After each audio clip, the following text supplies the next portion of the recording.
The digital age is here. They warn us of a cold, efficient world where the human touch is lost to automation, but we refuse to accept that choice. At Naga College Foundation, we believe the best future is one led by heart. We equip you with the skills you need to thrive, from our dynamic programs in finance and business to the hands-on fields of IT and engineering, through our vital health sciences, our justice programs in criminology, and the crucial roles of education in the arts. We cover the entire spectrum of tomorrow's workforce. Here, you don't just become future ready, you become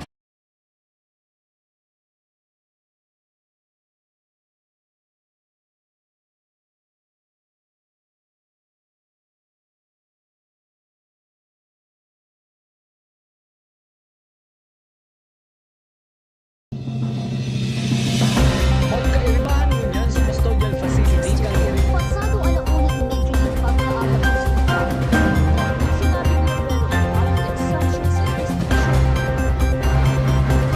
malayo ang apektado kang Newsbreak. Sa headlines kan mga barata, DepEd Naga nanginotan sa Regional Literacy as in Numeracy Awards. Lalaki sa siyudad kang Iriga, arestado sa search warrant operation, illegal na droga na recover. Uplan galugad kang Naga City Police Office padagos na pinagpapasunod. Bagong Senior High School Programs 2026 ipinaglansar kang Naga College Foundation. Uyan mga barata, saldo na ini. Ako po si Cristina Valenzuela. DepEd Naga nanginotan sa Regional Literacy as in Numeracy Awards. Uyang sa Kuyang Report.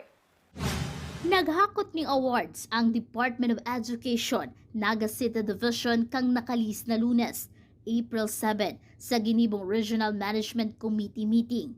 7 award ang naresibi kang Schools Division kang Naga sa 8 kategorya para sa reading and numeracy gamit ang Comprehensive Rapid Literacy Assessment, Philippine Informal Reading Inventory, as in Rapid Mathematics Assessment para sa case stages 1 hanggang 3, kung saan ang Naga ang nangingenot sa 5 school division sa bilog na Region 5. Huli kaini, inumaw asin pinasalamata ni Ma'am Susan Culiano, Schools Division Superintendent, ang dakulang tabang na naiambag kan mga maestra, school heads, supervisor asin gabus na stakeholders kang eskwelahan sa Naga sa naging resulta kan sa indang effort.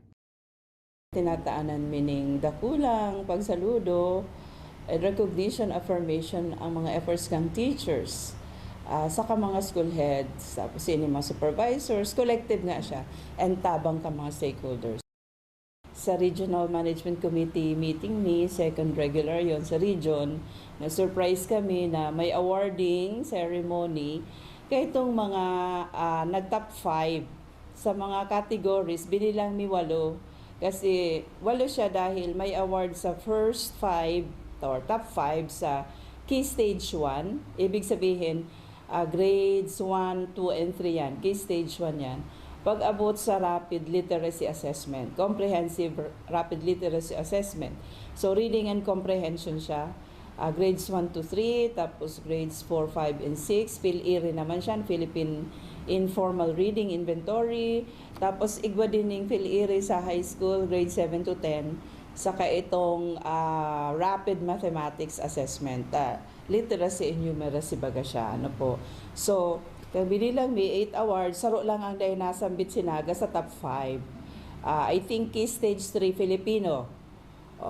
Tatinandaan mi natulo. So, to cut the story short po, naka-receive ang DepEd Naga City ning 7 sa 8 categories of awards pag-abot po sa literacy and numeracy sa buong Region 5 po yan. So, kaya ayan si pinagpapasalamat mi. Susog ki Ma'am Culiano, enot pa lang na school year kang 2025-2026, inasas na kan kada eskwelahan ang kakayahan kan mga estudyante sa pagbasa, pagsurat asin pagbilang. Tinanabaw subuot kan mga eskwelahan na makanood ang mga aki sa irarom kang literacy as in numeracy program na hali sa flagship program kang SDO na inapod na Naga Counts as in Naga Reads. Ang mga eskwelahan base po sa beginning of school year na assessment. Kaya napaka-importante, pig-emphasize mo niya na ang assessment. Pig-adalan, tapos pig-segregate sa mga aki, igwa nga ni kaming pig-apod na looping technique na pig-pilot sa mga schools, na nag-concentrate lang duman sa ang apod din kan struggling, ang iba day talagang tatao pa magbasa. So from there, ang mga eskwelahan nag-initiate sinda ng mga school-initiated literacy and numeracy program. Hali man yan sa SDO na flagship programming, igawa kang pick-upod na Naga Counts sa numeracy and Naga Reads. So Reading Enhancement and Development of Skills. Acronym siya. So SDO level may flagship program, tapos intensified siya kan mga school programs on numeracy and literacy. Tinawan doon kang ahensya na importante na napag-aadalan o na-analyze ang resulta kan kada assessment sa grading period, ini para maaraman kung paano maitatao kang eskwelahan ang tamang pangangaipo o intervention para sa mga estudyante. Importante sa mo na ina-analyze mi talaga ang kada turnout kang assessment, whether reading siya, whether grading period kan mga aki, summative assessment, tanganing natatao ang tamang intervention po sa mga aki. Para sa GNN TV 48 Naga, Cristina Balansuala, Newsbreak. Mientras tanto, nakabakasyon asin dai pwedeng isturbuhon ngunyan ang mga maestra sa Naga sa laog ning 30 days poon April 1 hanggang April 30. Ini matapos ipautob kang DepEd Naga ang 30-day uninterrupted vacation para sa mga produktdo kang syudad. Ini para matauan ng bastanting oras ang mga maestra na makapagpahingalo ngunya na bakasyon asin makarecharge. Susog Kinaga City School Division Superintendent Ma'am Susan Culiano. Paglaog kang bulan ng Mayo, balik trabaho na liwat ang mga ini. Huli tama poon naman ang saindang pag-atindi sa mga training, seminar hanggang sa enrollment asin pagpreparar kang balik eskwela. Nag-start na po siya April 1. Kaya kung naano nindo, si mga teachers during the end of school year rides, paragal-pagal, para sa graduation and recognition. And kami man, minsan may mga pahabol kasi pag puning April 1 hanggang April 30, dahil may nasinda i-call for any school-related tasks. Igwa lang sa activity, for example, pero sa promotion naman ito kang teacher, ano man lang half day siguro, or at their own pace naman, pwede nga ning offline. So, talaga, hindi sa Naga, may dyaning mareklamo sa mo, kung igwa man na daay pinabakasyon, mag-igdi sa opisina, pero aram kayan mga, in fact, pati ang principal, may outing nga sila, pig-iribahan man para maka-recharge. So, implemented na po yan, Igdi sa Naga, 30-day uninterrupted. Ang iba nagsasabi nga ni, kasi may flexibility man po dyan, pwede mo siyang i-avail within 60-day period ng vacation. Kaya lang, nasa calendar of activities kang school year 2025-2026 na nakaspecify start and end of teachers' summer vacation. Tapos paglaog po kaya kang may mapuuna naman si mga training, kang matatag, grade 6, grade 9, ano kayan po, may maralaog na naman. Kaya, 30 days. Rayaon sila sa abroad. Dakulan ang travel order sa Taiwan, sa Hong Kong, South Korea, Europe. We allow them without any, madalion kami magperma sa mga travel authority kang teachers abroad. Mientras tanto, dawa na sa bakasyon ang mga maestra sa syudad ng Naga. Sinigurado kang DepEd Naga na dire-diretso ang ginigibong early registration sa mga eskwelahan. Puon pa kang Enero 30 hastang unya na bulan. Sigon sa DepEd, bako naman subuot ang mga maestra ang nagpoproseso kaini kundi ang mga non-teaching personnel kang kada eskwelahan. Kaya day naapektaran ang saindang 30-day vacation. Naglalaom ang DepEd Naga na madadagdagan mo niya na taon ang bilang kan mga ma-enroll na estudyante. Hulitan nagbawas subuot ang enrollment kang nakalis na taon. Registration po, talagang ini-implement yan para swift ang decision making sa mga basic inputs, paglalaugan. So nag-start siya January 30 this year, and dire-diretso lang. Sa DepEd po, dire-diretso lang siya. Kasi miski maya ang maestra, bako naman po ngunyan maestra ang nag-anak kayan, may mga non-teaching na kita, ang ibang school may registrar, ang non-teaching po, mayo man yan ng uninterrupted vacation. So dire-diretso lang po, we hope na magdagdag din ang enrollment dahil in the past year, nag-ina sa ang city po, baga kaya may migration. In migration, out migration. So, dire-diretso lang po ang enrollment. Sa ibang bareta, pinasalamatan ni Bicol DSWD Regional Director Norman Laurio ang lokal na gobyerno kang Naga matapos gibuhod ang payout sa mga tri-mobile drivers kang nakalihis na Miyerkules sa Sarong Mall sa syudad. Naging magayon subot ang kamugtakan kang mga tri-mobile drivers sa pagresibe kan sa indang ayuda. So far, so good naman. Unang-una, nais po natin pasalamatan yung local government unit ng Naga City sa pamumuno siyempre ng ating magaling at buting mayor na si Mayor Lenny Robredo. Alam niyo po, siya po yung nag-provide ng venue para po dito sa ating mga tricycle drivers. Kung makikita nyo, ito lang yata na venue dito sa region natin na nasa loob ng mall. So, aircon, convenient naman para sa ating mga tricycle drivers. Mientras tanto, inabisuan ni DSWD Bicol Regional Director Norman Laurio ang mga tri-mobile drivers na mayo pa sa listahan na makipagkoordinar sa indang mga lokal na gobyerno na iyo ang matao sa inda kung si isay ang matatawan ng 5,000 pesos na ayuda. Hindi pa nakalista, halimbawa sa mga munisipyo, makipag-ugnayan na lang po sila sa kanilang mga LGU. Padagos sa mga bareta, pinaglinaw ni City Councilor Elmer Baldemoro, Chairman kang Committee of Finance and Appropriations sa Sangguniang Panglungsod kang Naga, na ang pondo para sa fuel subsidy sa mga tri-mobile asin jeepney sa syudad ng Naga ang pinagkaltas sa pondo kang Sanggawadan asin Queen program kang syudad. Alagad, dahi masubot nangangahulugan na mahali na ang mga nasabing programa, hulit na mariribayan ang pondong ginamit hali sa pinagtaokan Malacañang na Local Government Support Fund na nakaalokar sa pambakal ng bagas. Ito pong pinagkuanan kang budget for this fuel subsidy, kinuha po tungon yan sa Sanggawadan program and Queen program. Ito po yan mga allocation for rice distribution. Alagad, dahil man po gustong sabihin na hinali na ito dahil may tinao po bagang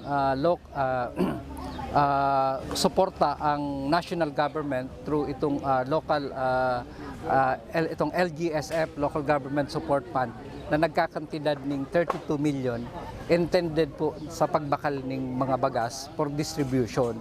So since po ang intention kadtong pigtaong pundo para sa Naga kadtong LGSF pagbakal ning bagas, so si allocation po duman sa mga bagas na babakalon for Sanggawadan and Queen duman na po kuanon. So savings na po to sa lokal na gobyerno kang Naga.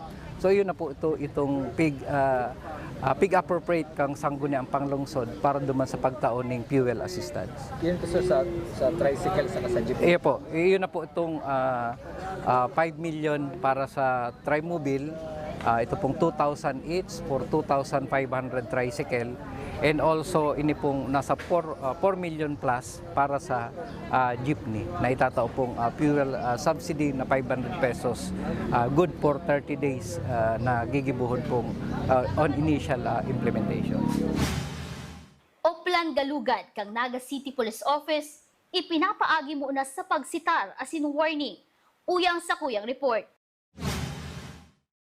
Mas pang pinakusog kang Naga City Police Office ang pag-implementar kang Oplan Galugad sa syudad ding Naga. Inikasunod kang direktiba kang Department of Interior and Local Government. Alagad, ang Naga City Police Office, antas pang magpaluwas ding kasuguan ang gobyerno nasyonal, haloy na ining pinag-implementar kang kapulisan kang Naga. Ang kasuguan na ini ang nakasurat man sa mga ordinansa kang syudad. Sa pag-inom sa pampublikong lugar, may multang 3,000 pesos para sa first offense, 4,000 pesos sa second offense, as in 5,000 pesos para sa third offense. Mantang ang mga nadadakop man sa curfew hours ang tino-turn over sa barangay o sa DSWD para sa counseling as in ipinapaapod ang mga magurang. Sa ngunyan, sinisitar lang kan mga nagpapatrolyang pulis ang mga nagbabalgar sa curfew, mga individual o grupo na nagiinom sa mga pampublikong lugar as in ang mga nagpapatugtog ng video o paglampas alas 10 ng banggi. Sigon kay Police Captain Daisy Angeles, nagsusunod man ang mga residente pag nasisitar kan mga otoridad. Sa ngunyan, dawa dakol ang nasisitar, mayo pa man nakakasuhan, hulita tolerable pa asin naagi pa sa pakiulay. Ini-implement na ini katupa. So, iyon na nga niyan, itong sa pag-curfew ta, barabanggi, bakol lang sa minor, kundi nagsisita din kita duman sa mga legal age na may human purpose sa luwas. Before pa ning circular kang DILG iniluwas, pigigibutan na ini barabanggi.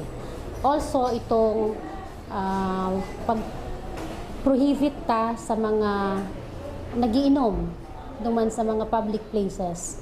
So ang ginigibot ta digdiyo pigpapatanidan ta sinta. So far wala mayong man mga makukulit, so nagsusunod man kaya hanggang patanid mo na kitang yan. Dakol kitang nasisita. Pero hanggang sita pa lang kitang yan since aram taman na medyo daiman actually daiman sinda arab ka to kulit or tolerable pa man. So bako man itong mariribok, so nagsusunod pa man, gupang pasaro-saro na nagiinom, pigsisitata, pinapalawag ka na lang sa ito. Mientras tanto, katuwang kang PNP sa pagpapagirumdom sa mga nag-e-exister na ordinansa kang syudad, iyo mismo ang mga opisyal kang barangay. Para sa GNN TV 48 Naga, Cristina Valenzuela, Newsbreak. Sa iba pang police report, mga bala para sa manlailain na kalibre ng badil ang nadiskubre sa probinsya ng Sorsogon matapos ang intelligence-driven operation kang Provincial Intelligence Unit, Huban Municipal Police Station, katuwang ang Regional Intelligence Unit as in 22nd Infantry Battalion, Philippine Army. Kabali sa nakumpiskar ang 1,696 rounds ni live ammunition para sa caliber 5.56, 920 rounds para sa caliber 7.62, as in duwang sako ng metallic disintegrating links na ginamit sa mga high-powered firearms. Pinag-turn over na sa Sorsogon Police Provincial Office ang nasabing mga bala para sa documentation. Dakulang bagay subuot na nadiskubre ang mga ini para dai na magamit sa anumang illegal na aktibidad. Sa iba pang police report, 2,250 na kapulisan ang ide-deploy kang PNP Bicol para sa Rodeo Festival sa Masbate poon Abril 13 hasta Abril 18 ngayon na taon. Kasuod mang Biyernes, pinagpuunan na ang pre-deployment para masiguro ang kahandaan asin seguridad sa mga kritikal na lugar asin paggigibuan kang aktibidad. May kanya-kanyang public safety function ang mga pulis na maide-deploy, arog kang crowd control, traffic management, as in police visibility operation, apwera kaini, makondisyon magsubuot ng intelligence gathering para maagapan ang anuman na peligro sa seguridad sa nasabing probinsya.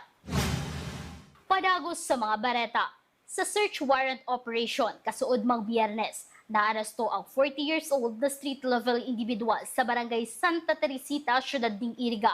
Sa ginibong search warrant operation, nakarecover ang mga otoridad ng 10 gramo ng subuot shabu na nagkakantidad 68,000 pesos, mahampak sa reklamong pagbalgar sa Republic Act 9165. Naging katuwang kang Iriga City PNP sa pagkondusyon ng search warrant operation ang Regional Special Enforcement Team 2 kang Philippine Drug Enforcement Agency. Sa ibang bareta, bagong senior high school programs as in Job Camps 2026 inilunsar kang Naga College Foundation. Ang detalye sa report ni Campus Correspondent Robert Azur. Sa padagos na misyon, natabangan asin giyahan ang mga estudyante na makuhaan sa indang career path. May panibagong oportunidad para sa mga estudyante na ma-enroll sa senior high school kan Naga College Foundation. Inilunsar kan NCF Basic Education Department ang mga bagong program offerings sa irarom kan NCF Lasallian Excellence and Academic Program ULIP, asin ang NCF Lasallian Scholars in Skills and Innovation Program o LSSIP. Sa irarom kan bagong sistema, duwang track ang pwedeng pagpilian kan mga estudyante, an academic track, asin ang Technical Vocational Education and Training o TVET track. Sigon Naga College Foundation President Mario Villanueva, ang bagong sistema ginibo para matabangan ang mga estudyante na makapili kan sa indang programs na align sa indang plano pagkatapos kan senior high school. Kung sinda mapadaw sa kolehiyo o matrabaho pagkatapos kan senior high school. Sa senior high school, we'll be implementing only two hindi tracks two courses, no? One is you can either choose to enroll in academic or TVET, no? Ibig sabihin, kung academic ka, you intend to pursue a college degree, continue education in college. While if you choose to enroll sa TVET or sa TESTA courses or sa short courses, no? You intend to work after senior high school. All right, so we have come up with program that would suit our students that would like to pursue a career in college and those students that are wanting to work after senior high school. Sa irarom kan LEAP, iyo ang academic track. May mga clusters na pwedeng laugan kan mga estudyante, siring kan arts, social sciences and humanities, science, technology, engineering and mathematics, business and entrepreneurship, asin ang sports, health and wellness. Sa LSSIP man, iyo ang TVET track. Nakatutok ang mga programa sa practical skills, arog kan driving and automotive servicing, bakery operations, food and beverage and barista operations, kitchen operations, asin computer system servicing and programming. Mga kurso na pwedeng magbukas kan oportunidad sa trabaho pagkatapos kan senior high school. Inaasahan na salado kan panibagong sistema ang mas pagpaparahay kan mga pasilidad, pagkakaigwa kan mga specialized learning spaces, mas pagpapahiwa sa digital learning platforms, asin pagdugang sa academic support services para sa mas dekalidad na pagtukdo asin pagkanood kan labang estudyante. Sa pareho asin baratong edukasyon sa irarom kan NCF Compassion for Education Program. Sa ngunyan, nagpapadagos pang enrollment sa mga estudyanteng malaog sa mga nasabing programs. Mientras tanto, apwera sa mga bagong program offerings, naghahanda man ang Naga College Foundation kan man iba-ibang aktibidad ngunyan na summer para sa mga kahubenan sa pagbubukas kan Champ Camps 2026. Sarong serye kan summer camps asin tryouts. Kabali digdi ang summer art classes, music summer class, Tigers Basketball Camp asin RoboCamp workshop sa robotics, Tiger Men's Volleyball Coaches Camp and Tryouts, Chess Varsity Tryouts, asin ang Talubo Tenacity DNC qualifying exams. We mandated that we should continue training athletes, no, or even would-be athletes who would like to get trained so that our athletes and our coaches can share their skills and their expertise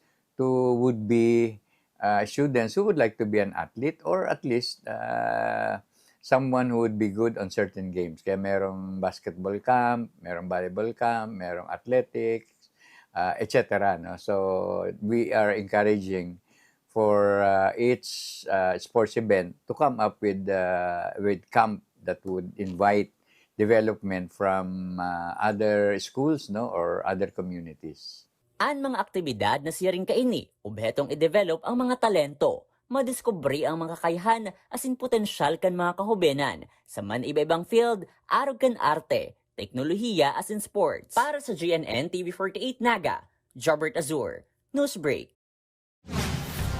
Yan ang mga bidang baretang nakalap kan mas pinuksog na puwersa kang GNN TV48 Naga News and Bicol Affairs. Day malingaw na i-follow ang Sambuyang official Facebook page, GNN TV48 Naga. Madagos kaming bahatod di mabaretang garantisadong nangingenot asin napapanahon. I-hit ang subscribe button sa Sambuyang official YouTube channel, GNN TV48 Naga, para updated kita sa mga bareta asin istoryang bidaan Bicolano. Maski aldaw ning Sabado, ako po si Cristina Valenzuela, asin ini ang GNN TV48 Naga Newsbreak Weekend. The digital age is here. They warn us of a cold, efficient world where the human touch is lost to automation, but we refuse to accept that choice. At Naga College Foundation, we believe the best future is one led by heart. We equip you with the skills you need to thrive, from our dynamic programs in finance and business to the hands-on fields of IT and engineering, through our vital health sciences, our justice programs in criminology, and the crucial roles of education in the arts. We cover the entire spectrum of tomorrow's workforce. Here, you don't just become future ready, you become a worker with empathy, a leader who understands that technology must serve humanity. Choose the college that prepares you not just for the job, but for the world. The future is here at NCF. Enroll at Naga College Foundation. Let us build a brighter, kinder tomorrow.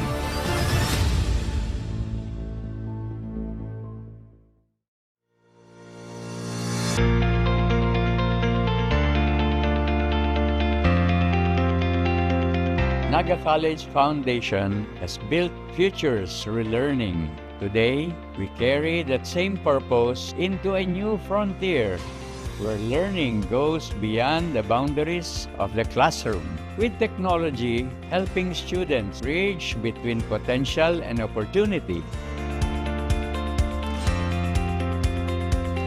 With the digital age challenging us to rethink what learning means, how can we strengthen our communities and shape generations of leaders who will carry the spirit of service and excellence beyond our campus?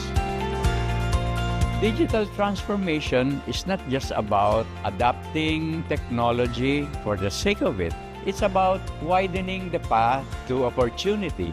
Every learner can access the same quality of education with the same confidence to thrive in a fast-changing world. With the support of digital platforms and our partnership with Samsung, every teacher and student is now equipped with a Galaxy Tab A9 Plus. The single step has transformed access to learning, allowing classes to continue wherever our learners are, regardless of circumstance or environment.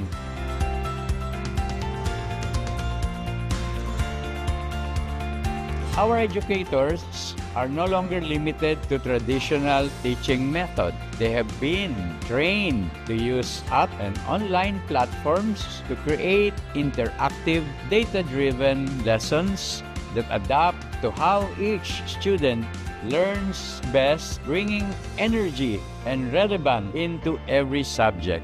Students, in turn, are collaborating digitally across teams and disciplines, mirroring the very environments they will soon enter in the professional world. We have taken learning beyond the classroom, empowering teachers to inspire and students to lead by embracing technology and making tablets part of our curriculum. Our digital transformation is not simply an adaptation, it is transformation driven by purpose, guided by innovation, and anchored in our belief that education must always serve people first.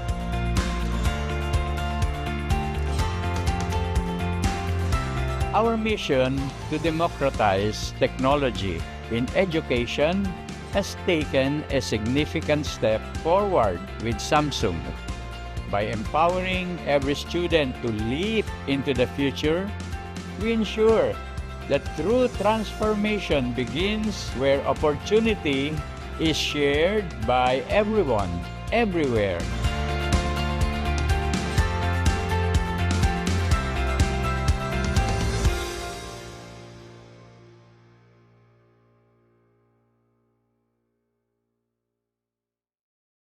Seeing clearly shouldn't mean traveling far from home. At Camsur Eye Center, world-class care is right here in the heart of Rinconada and the Bicol region. With advanced diagnostic tools, ophthalmology specialists, and a team that treats you like family, we bring expert eye care. From children's screenings to managing cataracts, glaucoma, and diabetic eye conditions without the need for long trips. Because your vision matters, and so does your time. Camsur Eye Center, world-class eye care just around the corner.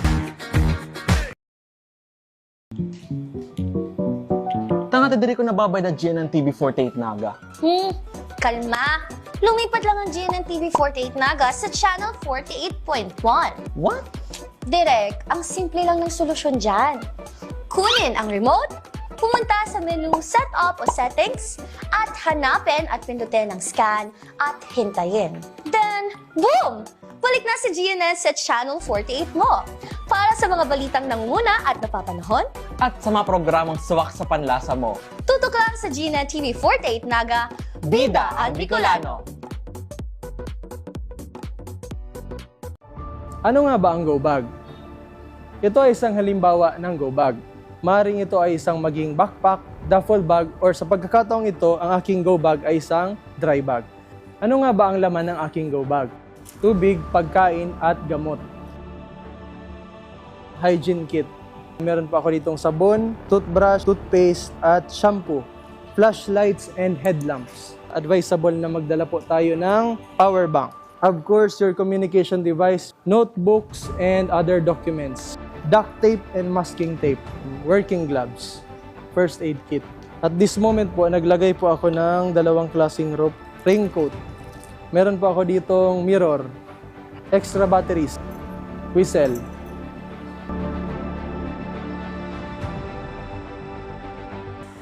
Ang layunin ng Bureau of Fire Protection ay ligtas na buhay at ari-arian. Sa muli po, ako ay si Fire Officer Juan Baquero from Bureau of Fire Protection, Naga City Fire Station na nagpapaalala, laging maging handa para ligtas sa sakuna.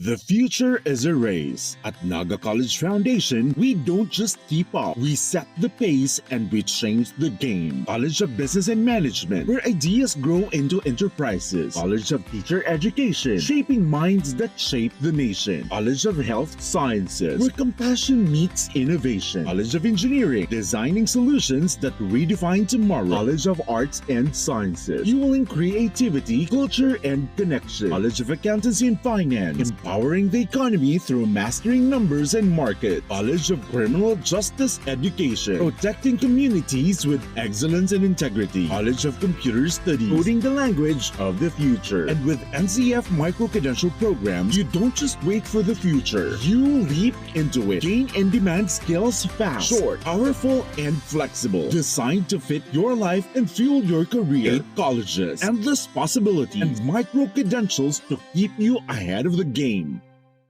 Be a champion, be a tiger today. NCF's the quest, let's lightning your way. At the Naga College Foundation Basic Education Department, we provide an environment where innovation is nurtured and resources promotes collaboration and discovery. Our students benefit from hands-on learning in cutting-edge science and technology laboratories, bridging theory with practical application. We maintain a supportive institutional framework, ensuring a safe, clean, and academically focused atmosphere for every student. Beyond academics, our comprehensive facilities, including sports, develop leadership, teamwork, and discipline. NCF is proud to be a LASO-accredited institution, a recognized mark of excellence and high-quality education. This is Naga College Foundation Basic Education Department. Changing the game.